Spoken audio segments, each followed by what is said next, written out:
Good evening, those of you in Brazil. Good evening for those of you here in the UK. Be welcome to the Brazil-UK Forum 2020. I am Marco Rodrigues. I am doing a master degree in governance, development, and public policies at the University of Sussex. And I have here with me Camila Schuessler, who is doing a degree in politics and international relations at the London School of Economics. Carolina Lima, who is doing a master degree in international relations at the University of Sussex. Fernando Hagemann, who is doing a master degree in sustainable urbanism at the UCL.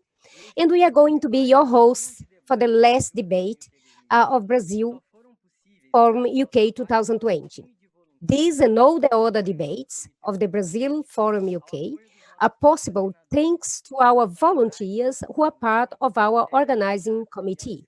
And also thanks to the support of our sponsors, Fundação Radar, Fundação Lema, Ideas Big Data, and the law offices, PGMBM and Matos Filhos.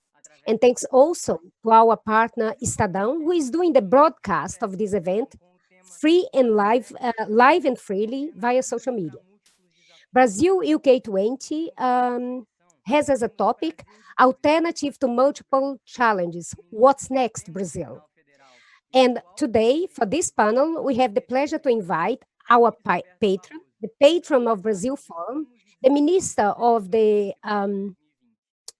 Federal Supreme Court, the STF, and also the President of the Superior Electoral Court, Luís Roberto Barroso. Welcome, Mr. Minister. Hi, Marco. Good afternoon. Good afternoon to Marco, Camila, Luis, Fernando, Carolina. I am one of the pioneers of this event, and I think that this is one of the most important academic events happening at the moment. And for me, it is an honor to be the honorable president of this event. It is also an honor for me to meet you at the London School of Economics and in Oxford.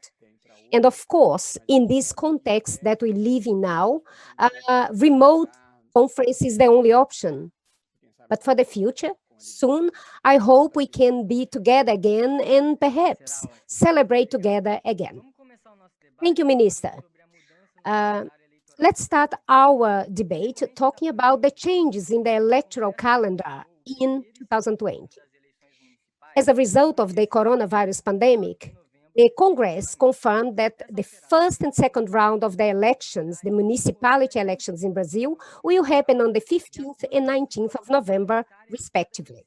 This alteration includes the possibility of altering the electoral chronogram according to the health situation of each country. And this will be decided by the Congress together with the TSE, the Superior Electoral Court. So my question is, how is the TSE going to do that, doing the monitoring of the conditions in the different cities? What is the criteria that it will be used to change these dates in the most affected municipalities? Considering that actually in Brazil we have over 5,500 municipalities. Well, Marco, we have decided to postpone the elections in a few weeks because this was the recommendation that we received from a committee that is made up of health professionals and other specialists, because all of them believes that the disease will go into a descending curve in the last weeks of August and September. So this gives us a few weeks to organize the election with safety for the whole population. This is our main concern. And this is important because it will guarantee the rights of the democracy.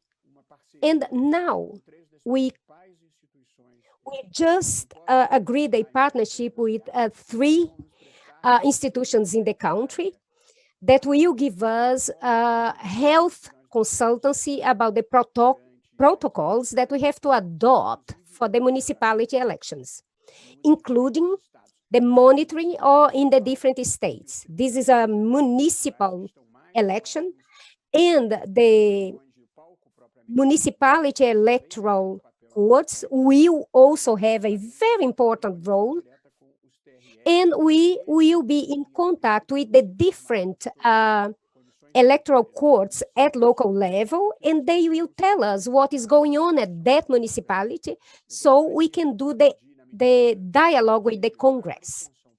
Of course, we want, as much as possible,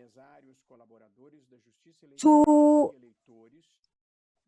make everybody aware and everybody calm about the fact that we are taking all the measures possible and reasonable, recommended by professionals, based in the science, to make sure that we have an election that is safe, tranquil, and we hope that the population will be there present at this moment of democracy. I definitely believe that the Brazilian population needs this energy boost that is an opportunity of voting in a democracy. So, Marco, we are postponing the elections for a few weeks. We have a support of a health consultancy. We have all the protocol in place in terms of hand sanitizers, masks, and social distancing, and everything else that is needed to provide a safe election. Thank you, Minister. We are going to talk further about this. Now I would like to invite Camila, Luiz, and Carol to ask some questions. Thank you, Minister. Thank you to all of you here. A lot have been said about the new practices that have been put in place for the new elections to be carried out in a safe way, and of course to avoid the infection by the virus. Some of these measures includes the extension of the voting time and the scheduling time for the vulnerable population to vote. Can you talk a little bit more about that? Yes, Camila. Yes, we are considering all the options that we have. One of the ideas that we had, Camila, is to carry out the election on a Saturday and Sunday. And this way, we could avoid crowding. However, two problems raised out of that idea. Firstly, is the fact that it will increase the cost of the election in 180,000 reais for the people that work at a polling station, and of course, it would increase as well the security cost in the partnership that we have with the armed forces to guarantee a safe election. If we had elections in 2 days, as it was pointed out by the Superior Electoral Court, we also run the risk of security of the polling stations. So we gave up on that idea. The idea of carrying out elections in 2 days, one, is not viable because of cost and security, or at least in terms of perception of lack of security and the cost, it was a fact. The extension of voting time is something that we are considering. This is not confirmed yet. We are doing an assessment of how we can work out, manage this voting time, and how we can provide recommendations for the different groups to vote. So those at risk, over 60 years old, perhaps they can vote between 8 to 11 a.m. At the moment, this is all speculation. We are trying to work out what is the best solution without guesswork. We are taking as a basis science. We are trying also to increase voting time to reduce queues and crowding. And of course, this means that we would then divide the day for groups of different ages. Minister, you talked about the security and the appearance of security of the polling stations. Brazil was a pioneer in using digital voting, and some countries has been more advanced than Brazil since. For example, Estonia, since 2007, allows the voter to vote via the computer and then Now they allow it via a mobile app. So considering this context of pandemic and the possibility that actually this could be more frequent in our lives, do you think that Brazil should consider all the alternatives even further?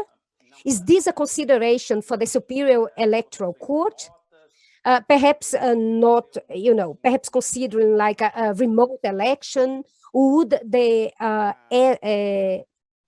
TSE consider testing this in some municipalities in the next election? Well, Luis Fernando, this was one of the first measures that I took when I started my mandate as the TSE president. We have a study group that is studying how we are going to do our elections in the future. We have one of the best systems of validating votes in the world, of auditing voting. Brazil is one of the few countries that we have a voting during the day, and in the evening, we can provide the results of that election. And it works perfectly.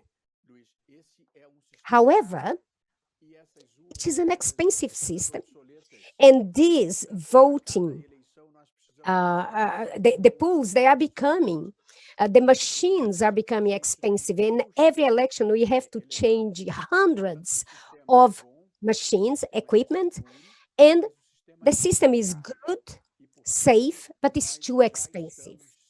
Therefore, we are with a task group researching what are the alternatives that we can consider for the future elections using the gadgets that people have at home, computer, tablet, mobiles. Of course, we have to consider the problems with security. We are not Estonia, look at the size of Brazil. And Estonia is indeed the pioneer in this area. But we are in dialogue with the Estonia embassy. But for our despair, the Estonia embassy is closed in Brazil, so we don't have this contact via there. But I have a diplomat that was before in Morocco, and he's now back in Brazil, and he will be part of this group that is in contact with Estonia, so we can learn some of the know-how with Estonia about using these devices. It is important to have this group task so we can plan an election where people can vote from their own personal gadget. There is a problem here as well that we have to consider, that is the security and confidentiality of vote. This in Brazil is very important. People have to be felt, people have to feel that they are free to vote in whoever they want without coercion. We have to consider the confidentiality of the vote to prevent any sort of embarrassment in that area. Of course, innovation and modernization is a priority for us. Thank you, Minister. You made a comment about the issue of security. Brazil has a system that is secure, is fast, but there is a lot of suspicion from the voters in Brazil. And in the Congress, many people debated about the idea of vote rigging. Do you think that in this next election, this is something that can be clarified further for the population? People have the free to think whatever they want. Some people think that the earth is flat. Some people think that vaccines is a silly thing, and some people think that the man never went to the moon. I don't have any control about what people think. However, what I can tell you is that these polls, the electronic polls in Brazil, exist since the 90s, and we never had frauds. So I am working with facts. The TSE, the Superior Electoral Court, is open to everybody and any hacker trying to violate our system. We do that to test the robustness of our system. Besides that, it is important to check that the electronic pool, they are not part of a network. The machines, they are isolated. They do not have a system that you can enter and hack the machine. So you have to violate each equipment to threaten its security. And if that could be done, and it has never done before, the fraud would be individualized in one equipment. You cannot hack the system. It was always like that, and it is the case so far. I don't have any commitment with the pools. What I have commitment with is safe elections. If people have any complaints or if people have any recommendation about that or report some fraud, we have to investigate. However, I am not paying attention on the rhetoric of others. We are paying attention on objective facts. Therefore, yes, I have been working along these lines. Thank you very much, Minister. When you spoke about the measures to be taken for the elections, do you think that waiting in line to be able to vote is going to put people off voting at all? No. No, I hope not, at least. We, as I said, are considering some alternatives to avoid the risk of queues. Queues, usually, Caroline, only happen at the start of voting and at the end of the day voting. So we're going to try and organize things in such a way that we can spread the voters throughout the day, and possibly using age groups, that's a suggestion, or perhaps with certain other preferences. If they don't get there in time, that they can't vote, I mean, we would spread it a little more evenly. But a lot of people do believe in good faith and civilized behavior. So I think we want to just spread people out throughout the day. There'll be families that want to go together, well, fine, but we are counting on clarified participation on the part of the population. We're going to do everything very transparently. And as I said, we are looking into this, and certainly the health side is important, but we're coordinating different actions on the part of private initiative. And we've got certain commitments with certain areas, FESB for providing materials, masks and gel, hand gel and sanitizing gel, and also how we can clean the floors and the ground and the garbage cans, etc. We're looking into this. I've had a working meeting with these people who are involved, and I don't know if we're going to be entirely, it's not a question of pride here. We're going to be dealing with everyone that can help. So we're organizing security teams for users and also for the voters themselves. So we've got to work to protect so that we can avoid agglomerations of people, so that people can work with social distancing. And of course, if there's a death or in a queue, then obviously people are going to run a mile. Don't put your hands in your face, in your mouth, etc. All of these things are important. And when you vote, then probably, of course, we're going to have some hand gel ready for the voter to clean his or her hands. So everything that is reasonable in terms of protection and information, we are taking steps to provide this. Thank you very much, Minister. I'd like to move into another question, which is also very important, is how we combat fake news. Now, we've heard a lot about fake news. We heard about this on the 29th in a live session. That is the use of fake news who are trying to spread misinformation to the population for political gain. And we know this happened a great deal in the 2018 elections. So how does the Superior Electoral Court aim to prevent this and avoid fake news, remembering that in the last municipal elections, Brazil had more than 460,000 candidates. Right, well, the worst thing is, for the municipal elections, we think we're going to have 750 candidates this time, because we have got over 5,500 municipalities, and also for the prefects for the lot, and there are no coalitions, so you can see every party is going to be putting their candidate forward. So our expectation is, in fact, that it's going to be a very large number. But we're not really particularly, when I began the year, wasn't worried. But then the pandemic came along.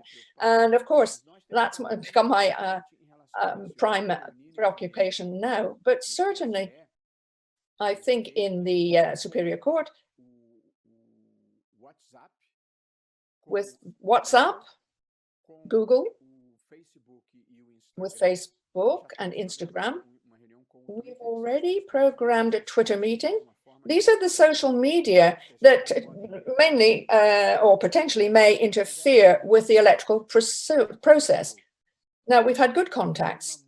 What we find is there has been a change in attitude and also in perception on the part of the social media.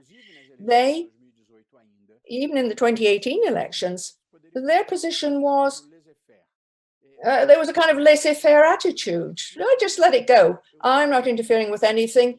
I am just the vehicle through which all this news passes, and etc. And I'm not interfering. So that was a position that allegedly was rather libertarian, but in practice, the problems were appearing, the social media, and in fact, the whole fourth technological revolution that we're witnessing, it has brought many good things with it. New utilities, new facilities, many things that will prolong life. But sometimes, in English, we take for granted the importance of life. But basically, we're living totally different to the way we did a few years ago. We have a different vocabulary. Utilities that yesterday we didn't even know about, and today we wouldn't know how to live without them. Google, the new generation, I mean, they wouldn't be able to live without Google. WhatsApp, Uber, Dropbox, Spotify, FaceTime, Facebook, Instagram, Lazy, and also there's Tinder.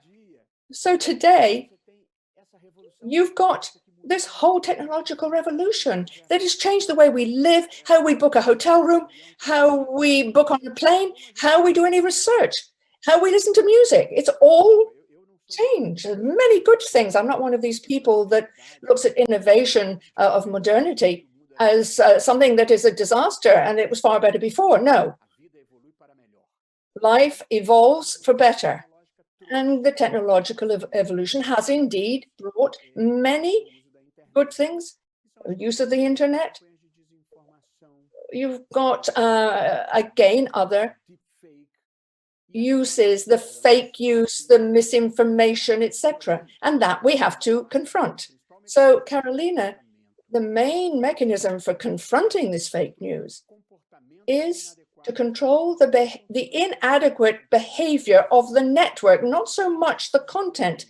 That is, it has to be coordinated to look to what is authentic. So all the social media must be committed to work with justice, with the electoral college, to monitor, to look to how they can bring down false news, false groups, and I think they need to be able to do that. So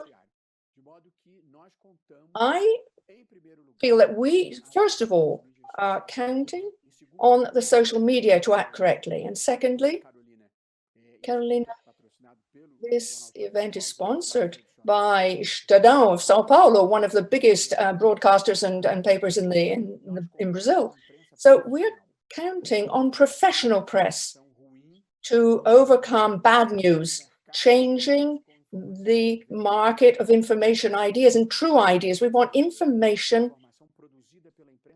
that is produced by the professional press to be able to distinguish fact from opinion, and that knows how to apply the code of ethics to journalism and to get rid of this nonsense that we've been seeing recently. And I think we can have a major campaign of awareness for society to not publish this news that gives misinformation. And of course, the golden rule is to avoid what they would not like for themselves. So they should not be doing it.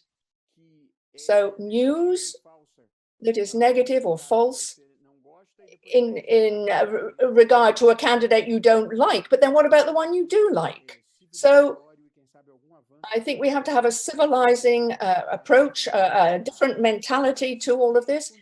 And only when justice doesn't want to be a censor, of course, we have to do this in a balanced way. So everything is possible technologically, we know that. And the companies have changed attitude because now they've got to look to their reputation and their image because they've got to watch, they don't want to be associated with the breakdown of democracy. So if you consider the major publicity companies, they should not be part of these hate campaigns or seen to be part of them, which is, of course, fraudulent. And I think these digital militias and verbal militias do not know how to participate in a civilized way in public debate. So we want to destroy people and institutions. They should be revealed, they should be unveiled, and so then we can deal with them. Thank you, Minister, thank you very much. Again, after what Carol has said, fake news, this is only one of the many abuses that might be committed during the campaigns. And in recent years, these campaigns and the candidates are beginning to focus on the social media. And in a pandemic, and we look to the social media, many candidates, of course, are going to concentrate and focus even more on a digital campaign. So there is a weakness in monitoring this world, this digital world. For example, the invasion on Facebook during 2018 to favor who was then a candidate, Bolsonaro. And again, how would the Electoral Court look to this? Now, apart from the Electoral Court talking about these platforms, how are you going to apply proper control and monitoring and applying them to these elections in 2020? Well, what we need to do is understand the limits and possibilities of the judiciary in this. The judiciary, as a general rule,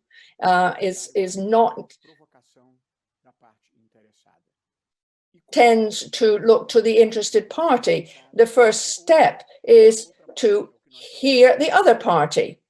This is what we call the other side of the story. So once we hear this, if you have no proof, then you are not in conditions to decide on anything. Now, with the speed at which electoral law is moving, this means it takes about 5 to 10 days. For you to pick up fake news, it takes a long time.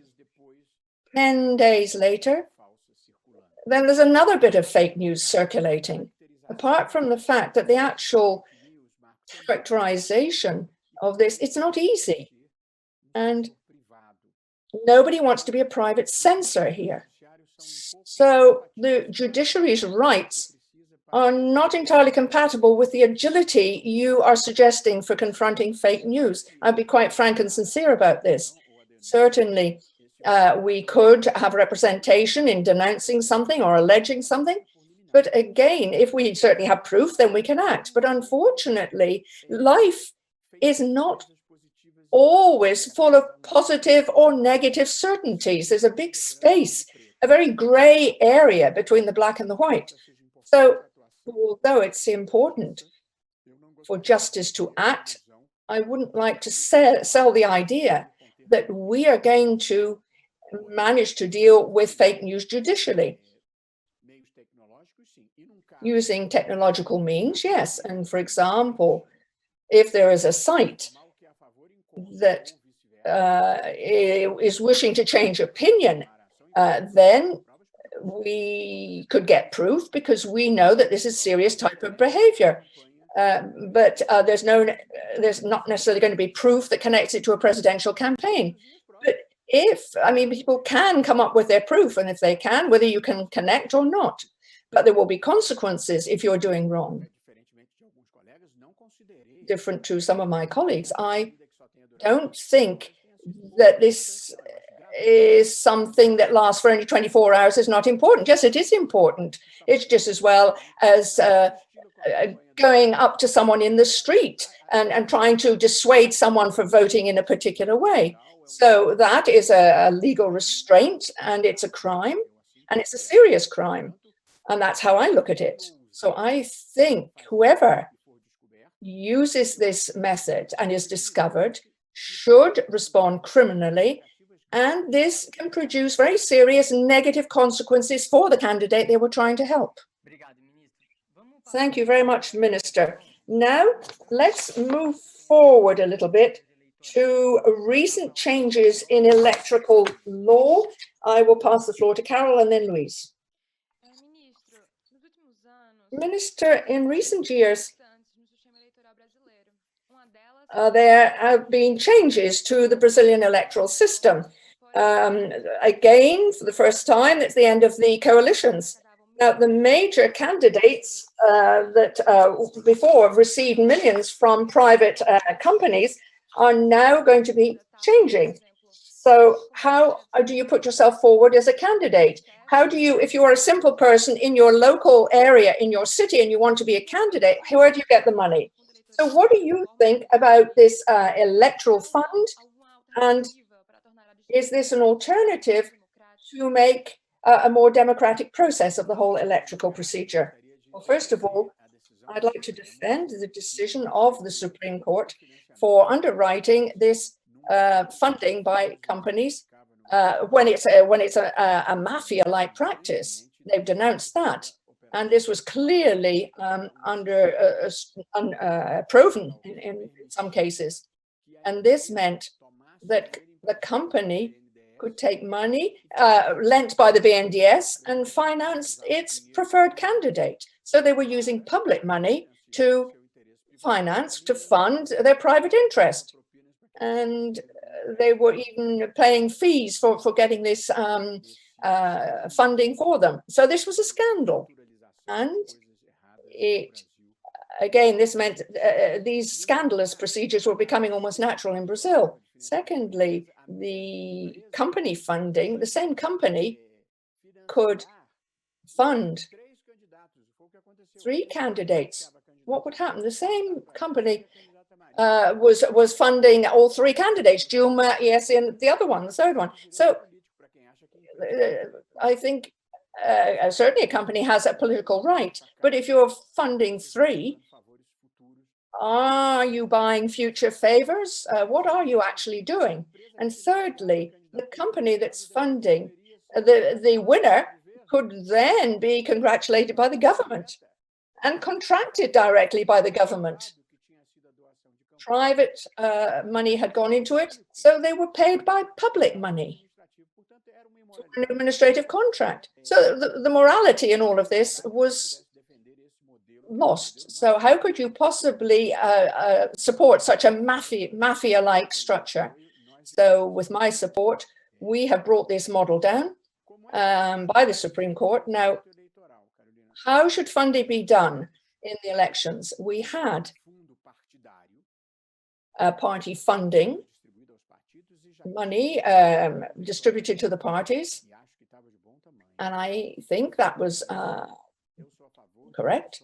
Apart from that, I would say donations, but with a maximum limit, because I think politics must win the voter over for support. There need to be mechanisms for incentivating the voter, but this money needs to come from society and not from the state, which is something very Brazilian. People like to bring the state in rather than captivating their target voter.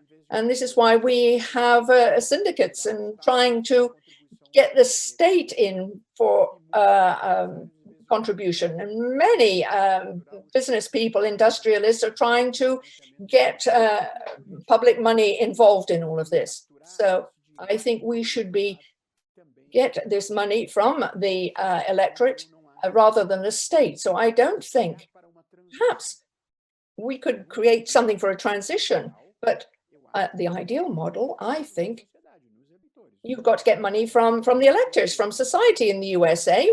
When you've got a candidate, most of his time is fundraising. You're going to lunches and dinners to raise funds, common citizens, and not major companies.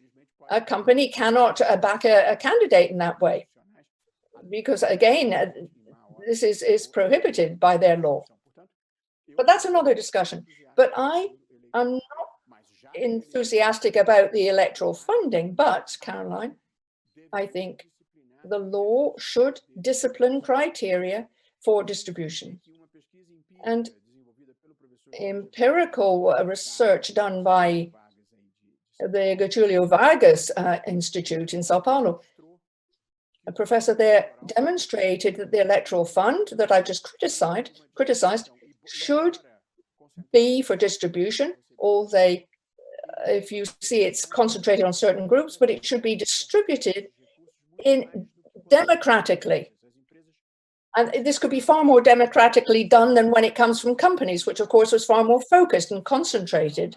So the electoral fund has helped to distribute the money more equally. I think it might be a good model for a transition fund, but I think basically, again, we feel that the party fund, I would have this electoral funding eliminated, perhaps creating incentive mechanisms for the citizens to understand that it is for them to fund. Thank you, Minister. You made a comment about the end of the coalitions in this panel. And we talked about the consequences of this end of the coalition is to have over 700 candidates. What are the consequences for the electoral and political process? I believe there are two, these are part of the very important measures approved by the Congress. The Congress approved a barrier clause that, being escalated, will complete the course in 2030, but it's better than nothing. And in this, we have this was an improvement on the previous law that we had for the barrier clause. I think that this will help to reduce the number of political parties and some political banners that do not have any political expression in the country. And when we talk about the regional and local elections, I believe that these elections will have corrected some of the most important distortions that we saw in the electoral system. An example, a few years ago in the state of Minas Gerais, southeast of Brazil, the PT, the Workers' Party, colligated with another party. The Workers' Party has this specific view of women and abortion.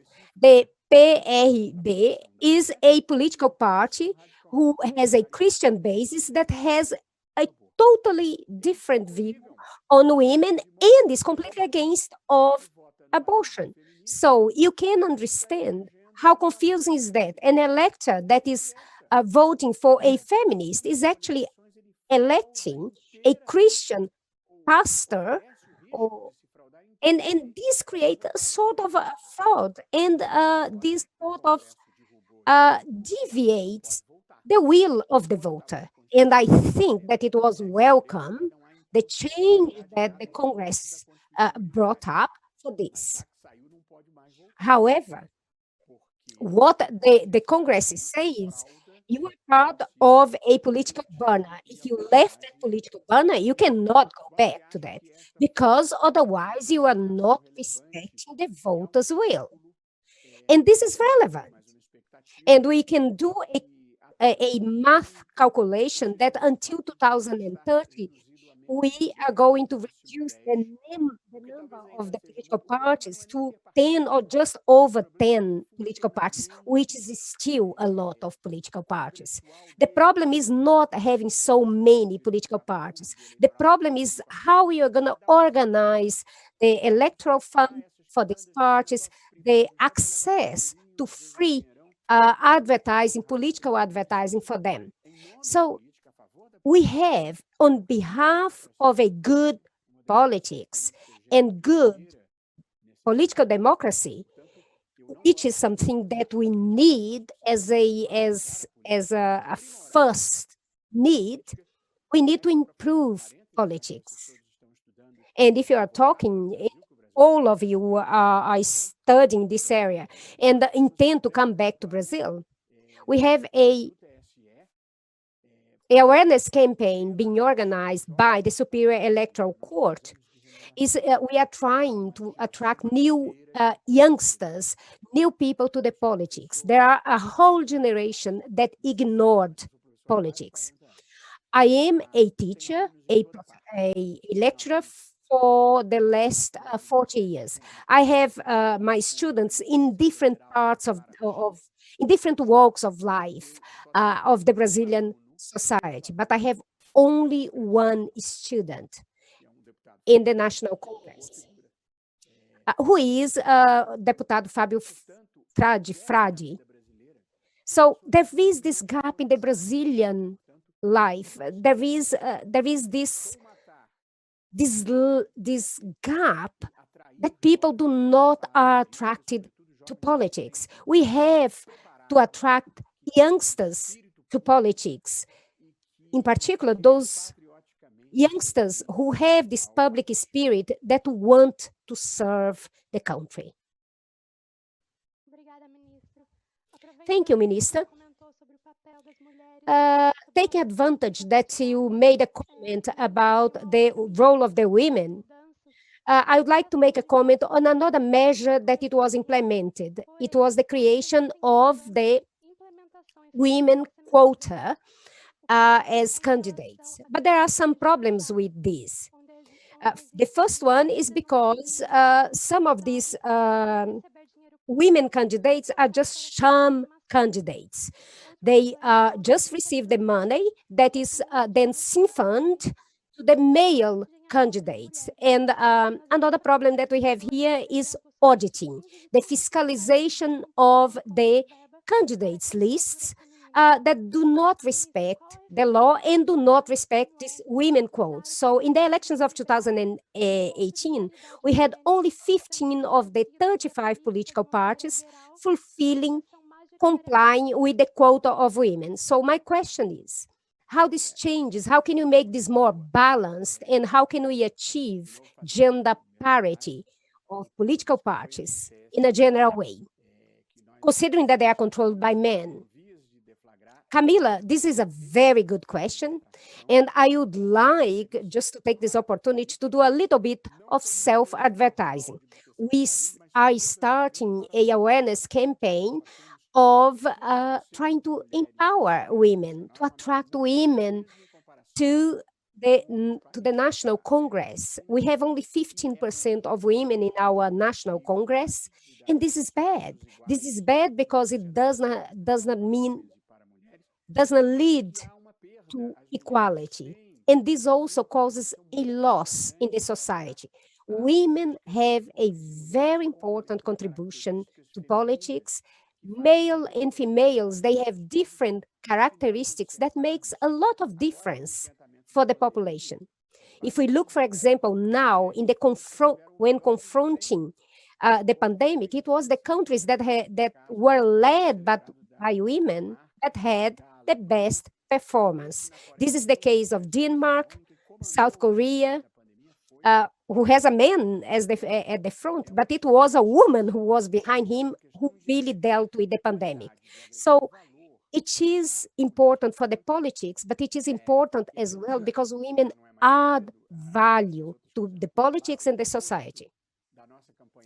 Oh, and the face of our women empowerment is Camila Pitanga, who will be at the forefront. She will be the face of our awareness campaign to attract women to the politics. It doesn't mean that all the women will be candidates in this campaign, but we are hoping that in 2 years, when we have elections again, when we have elections for the Senate, when we have elections for the federal chambers, we are going to attract youngsters and women. The legislation, as you've mentioned, Camila, has a 30% of the vacancies for women, for any gender, in fact. If we had 80% of women, that would be balanced as well. If it was 80% women, we'd have to have 30% males. But we have a patriarchal society. And in your question, you mentioned that, where the parties are controlled mainly by males. I'm trying to remember what is the name of the teacher, Deborah Diniz. Yes. I'm sorry for this lapse of memory, says Barroso. The legislation was predicting 30% of the participation of women, and this was being fulfilled just as a facade, like, it is just for show. And the Supreme Court, they decided, and the Superior Electoral Court decided that 30% of the electoral fund would be directed to the women. And the TSE, Superior Electoral Court, decided that the 30% should be for the campaigns, the political campaigns that have women as candidates. And when we look at the case of the state of Piauí, where we have sham candidates, so we have women that were there as candidates, but they were sham candidates. They just were there as a name.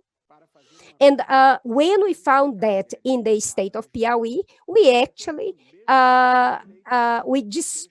we revoked and impeached that candidate list to show everybody that any political part that uses sham candidate won't have the support and won't be ignored by the Superior Electoral Court. So in terms of legislations, we already done what could be done, and we are trying the best that we can. Of course, there is another issue that we have to look at here is the fact we have to look that actually we should have not just 30% of the candidates, but actually we should talk about 30% of the vacancies in the different chambers dedicated to the minority gender, so to women. So of course, we are going towards that path. And if you do everything right, we don't even need quotas. We have to create awareness, sensibilization among candidates that women should be part of the politics of the administration of the country.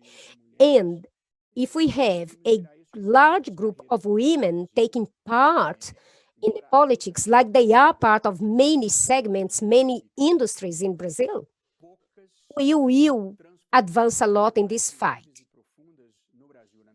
Fewer transformation was so visible in Brazil as the greater involvement of women in all walks of life in Brazil, from female empowerment, a fight against domestic violence, and against this makeism that is so strong in the Brazilian society. and allows this seduction and harassment of women in our society. I think that we improved a lot on that. And besides legislation, we have to have social mobilization, good people fighting the good fight. Thank you, Minister. Still talking about participation of these minority groups, the Black and the brown mixed race people in Brazil are a group that is underrepresented in politics in Brazil.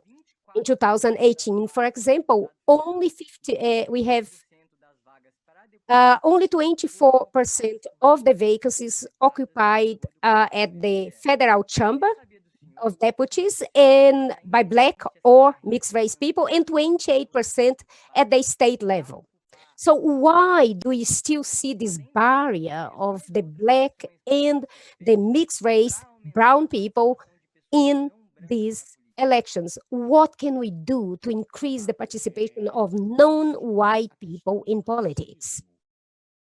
Marco, the issue of structural racism in Brazil has its origins in the slavery and colonialism. We had a late slavery abolition and a responsible way that our abolition was carried out. The way that the slaves were abolished in Brazil led a population without education, without access to employment in the country. And in this way, it was perpetuated. Millions of people, approximately 4 million people that were brought during the colonization. We had these 4 million people brought from Africa to Brazil, working for 400 years in Brazil, building up the country and abandoned to their own luck when there was the abolition. And with this, we have the consequences that the Black population faces today in Brazil. Therefore, we have the duty to rescue. We have this historical debt towards these people that have been abandoned historically. I am totally in favor of creating affirmative policies.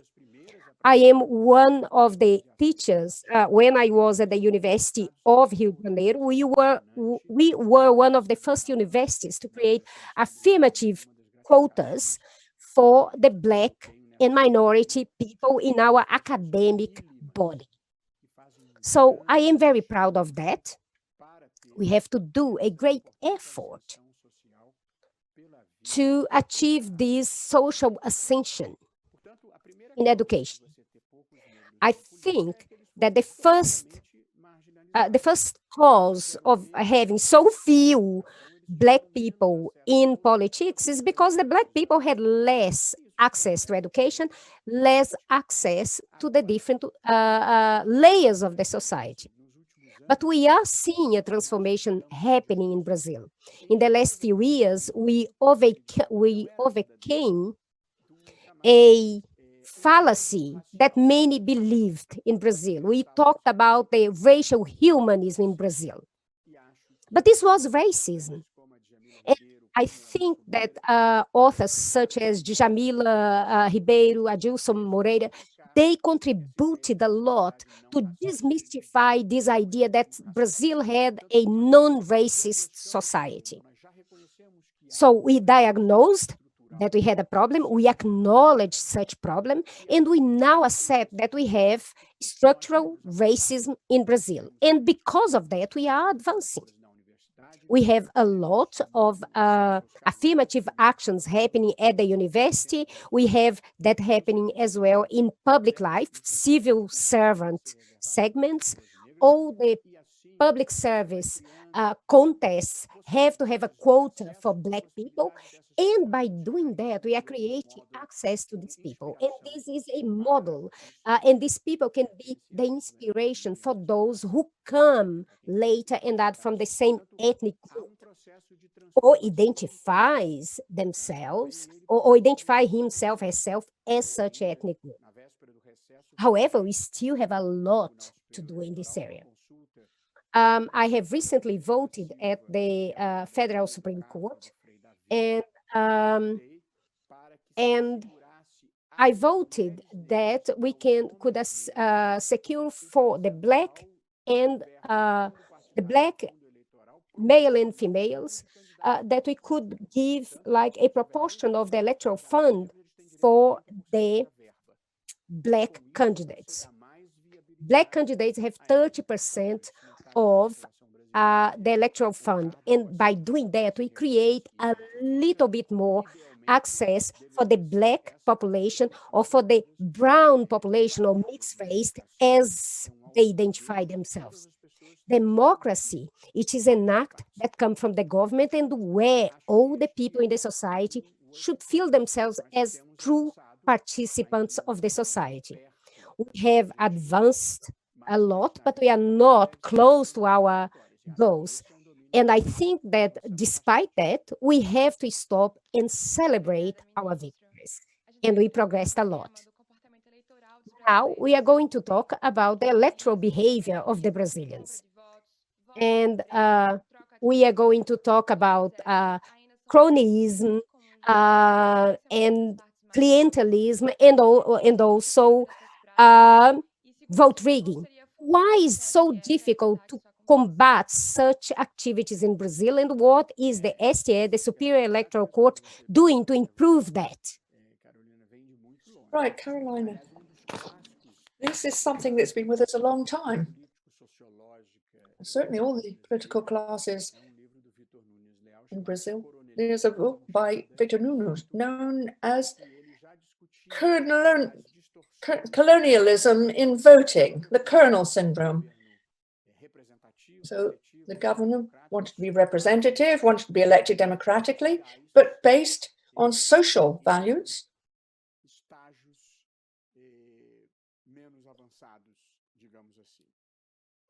Should we say less advanced stages? Now, the best way, Carolina, it's not a mystery. There's no public secret involved here. The best way to confront most of the problems in Brazilian society would be through education, basic education, because basic education allows people to be more enlightened in their choices. It allows the emancipation of people, it releases them. And to end these problems that you're referring to, education, emancipation, personal emancipation, that is the capacity to live with dignity without depending on anyone that can exert any pressure on you and to avoid or to force you to act in a way politically that you would not necessarily choose. So in terms of education, we have managed to universalize something that is essential. And now we're trying to, again, improve. So I think we lost the way a little bit with a number of different education ministers. And perhaps the outcome with Renato was a long time. Then Fernando was there quite a few years as well. And then we got minister after minister, and more than about a dozen of them in 3 or 4 years. So this was a public policy. What public policy can resist this type of constant change? More recently, they chose people who are not entirely civilized themselves, and to have them trying to look to the policies underlying education. So education fell back, and we have got to overcome this, because this is the most important thing that exists in the life of a country. There's nothing more important to improve a country than basic education. And one of the reasons for our backwardness is that we only universalized it about 100 years after the USA. Basic education, and that was on paper. I'm talking about in practice, so in real life. And we only came into this in the 90s. So we were very behind with this lack of basic education. And this, of course, is going to lead to more aware citizens, people more aware in their choices. And we have to work with the current framework we're in. This is why in the Superior Electoral Court, we are driving a major campaign for making voters aware that they look also, the electoral system must choose candidates who have credibility and to keep their name so that they can monitor what the performance is, so that we can have enlightened, civilized behavior. Thank you very much.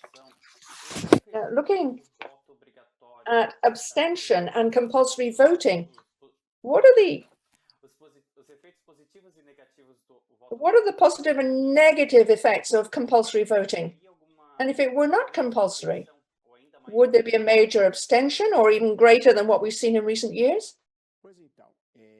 Well, I think in an ideal world, Luís, the vote should be optional. But in the current state of Brazilian democracy, I still think that making the vote obligatory is a demand that, of course, fills a role. An American actor in Chicago, he wrote a book called Nudge, which is an English expression that says a slight push forward, to nudge forward. And I think Brazilian democracy still needs a bit more of a nudge. So it needs stimulus, because I'm afraid that abstention today is about 20%, and that's high. But it's lower than in the USA, where recently it's been up to 50%. So abstention at that level is bad, but it's not as high as some other countries where voting is not compulsory. I'm very worried about removing the legitimacy of politics when there's a big level of absent voters. I think if we make it optional, generally you're encouraging the radicals. The common citizen isn't going to bother to vote, but a radical will.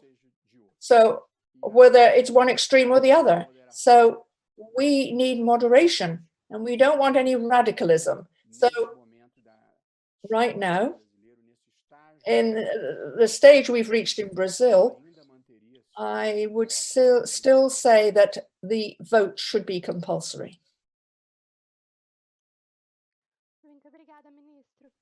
Thank you very much, Minister. And thank you so much for being with us. In this last hour, we have been discussing something extremely important and looking to, in the last panel session, we are going to speak a bit about the last 4 weeks in Brazil. Over the past 4 weeks, the organizing committee of Brazil Forum UK with the Brazilian community in the UK, we have had relevant discussions, very relevant for our country. And certainly I'm remembering your final words in Oxford at the last forum when you spoke about the forum's discussions. And in a democracy, these are your words, it is perfectly possible to have harmony with all ideas. Democracy is not a question of pure consensus, nor is it a win-win. It is democracy allows for divergence and difference with respect and consideration for all people.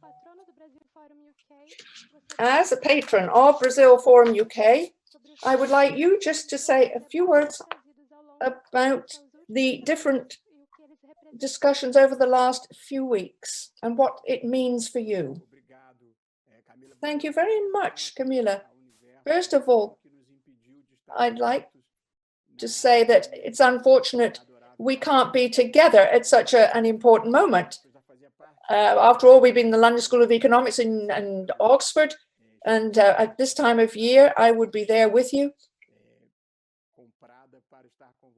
And I already had my ticket bought It was one of the finest weekends in my life. But there are some things that we win and some we lose. And I think this has been postponed or put off for the future. When I have been following all the different panel discussions. It's been a bit more difficult, of course, but I think probably I've had all the reports from all the panel speakers. I can't speak about all of them, but certainly I just like to say a few words, emphasize a few of the highlights of this event, which I think is one of the principal debating events, intellectual debating events for Brazil. And I do congratulate all of you for the quality and the pluralistic nature of the way you have brought ideas together and how analyses are done. I saw that the first opening, we had Fernando Henrique Cardoso and Dilma Rousseff. Once upon a time, I was traveling with him side by side on a plane from London. President Fernando Henrique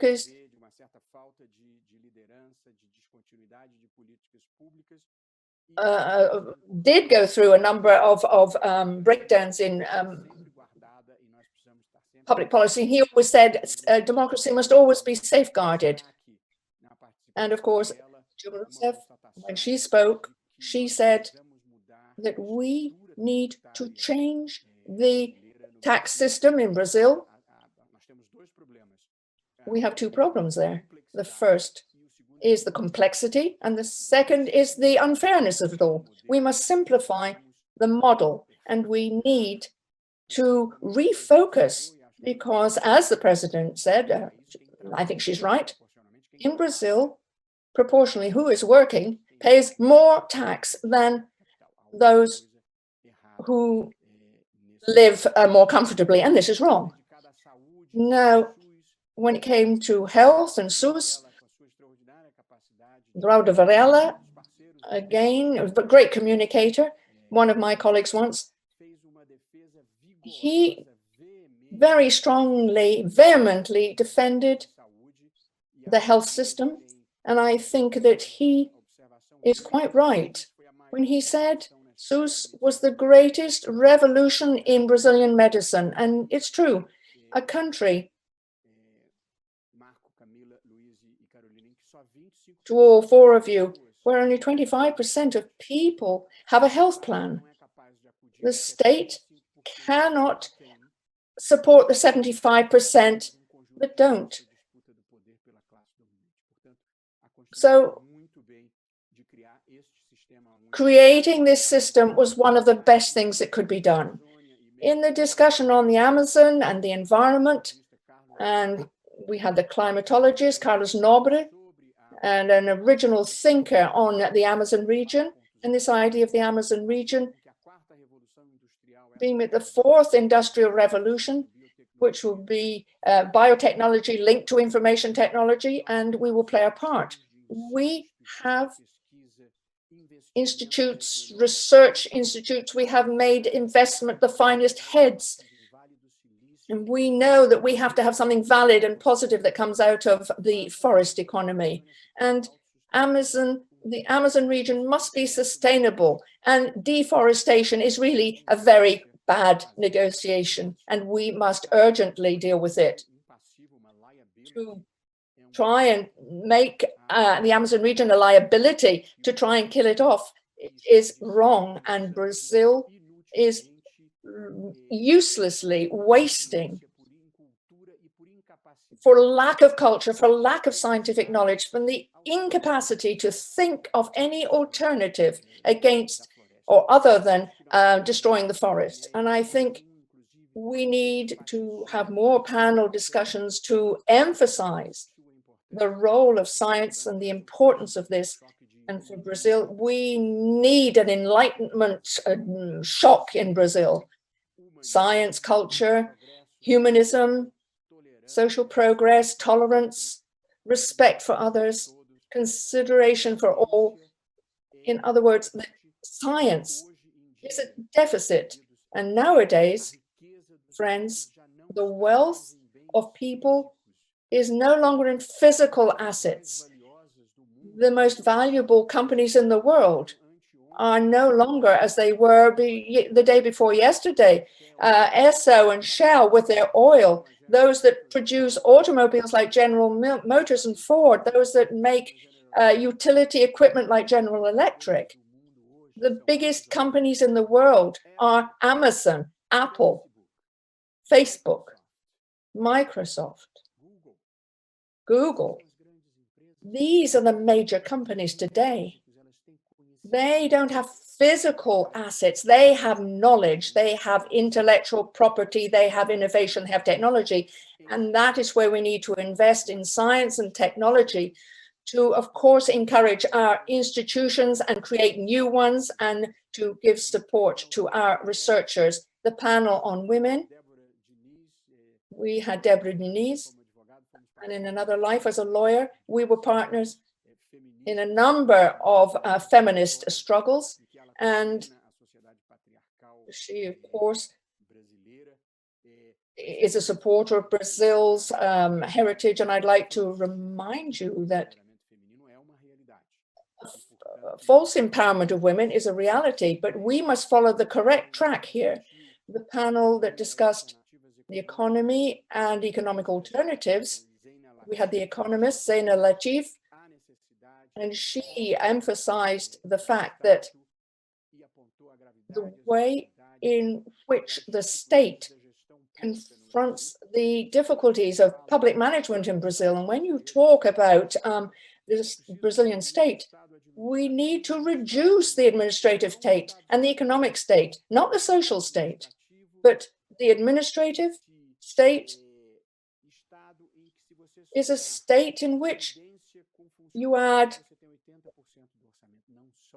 80% of the budget going to how it functions and operates. And you can't do this because then you've got nothing for the social side. We're full of companies, ex-directors and deputies. This is not what we need, but not the state of education and the state of health and the state of social programs. This is the state that we need to increase, and we need to have the money to take it away from so much administration and look to the social states. And the economic and administrative part of the Brazilian state is often privately appropriated by elitist strategists. They reduce the democracy in our state. In terms of international policy, the concerns here are mine as well. We have to come out of this pandemic without economic harm and injury. And we need to rethink the role of a greater coming together for international policy. We've got to remember that China, sorry, I'm sorry, the speaker is freezing a little bit. Oh, sound is breaking up.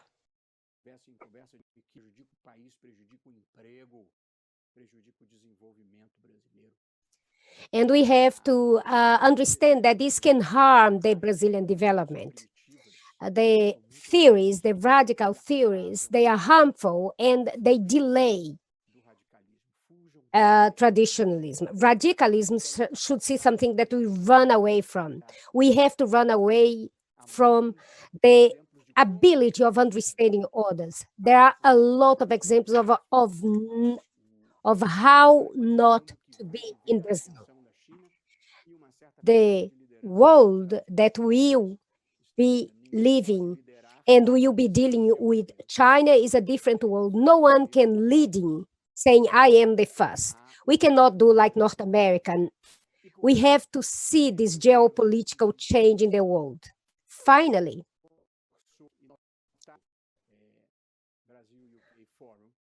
I think that the Brazil Forum UK, we can have a agenda for the future, take into account a few items. integrity. We are going to get out of this pandemic and we have to value integrity. Integrity should come before anything else. And it entails two rules.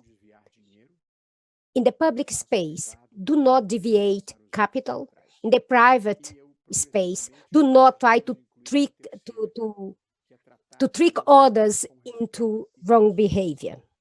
And I add another one, treat others with respect, consideration. I totally reject this discourse of hate, intolerance, homophobia, and depreciation of the other because he's different or because he thinks differently. Another item that I can think that we can adopt for what comes next in Brazil is solidarity. Not everybody will be impacted the same way by the pandemic. Those who are suffering less with the pandemic has the duty to help those that are suffering more, including the middle class that are not paying for services that should be paid, and helping those that do not have a way of surviving. And when we talk about solidarity and compassion in Brazil, we have a lot of space for more philanthropy. And I think that actually the pandemic brought this vein of compassion in Brazil because you can see a lot of people working with companies and trying to do good. There is another item that we can add for the future agenda in Brazil post-pandemic. It is related with poverty. We notice with the pandemic that there is no way that we can achieve social distancing in a family that live 8, 10 people in 2 rooms without no bathroom. We have to confront the poverty. As it was said by Joaquim Levy in his panel, we have to see that improvement must be to all. Another item to add, the fourth one, we have to value what is good instead of valuing who is smart, who is clever for clever sake. We have to choose for the important positions of the Republic in Brazil is those who studied, those who know what they are doing, instead of just electing people that are doing demagogy. Another thing that we have to talk about is the problems of the education in Brazil. Brazil has a problem with not making our children literate at the right age, the school evasion at secondary school, and of course, we have to attract new and innovative values for the education in the country. Some people think that the problem of education in Brazil is to have a school without political party. This is not the case. We don't have that problem. The problem is worse than that. And finally, we have to value science, technology, as we've talked about that before. These are the future. This is the way for progress in Brazil, to seek innovation, cutting edge research, and value science. The pandemic is revealing that. The world is running after a vaccine, depending like never depended before on science. And those who are not seeking that, they are paying a high price of death, like it is the case of the US and many people.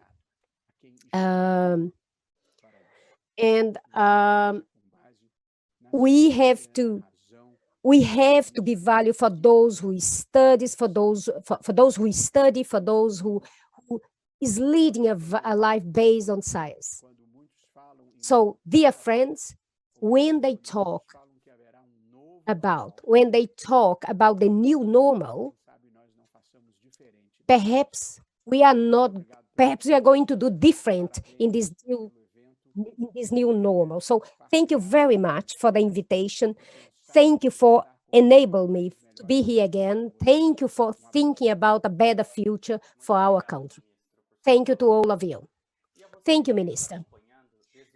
For you, who has been following us since the 15th of June, we would like to thank you for your support. To do this Brazil Forum this year has been very challenging. Since October 2019, a team of 30 Brazilian students from Brazil and UK universities have been working to make this happen. And of course, we'd like also to thank the organizing committee, our sponsors, our partners, and all the audience that have been here. Normally, we do this in person in the London School of Economics and in the Blatt-Vinnick School at Oxford.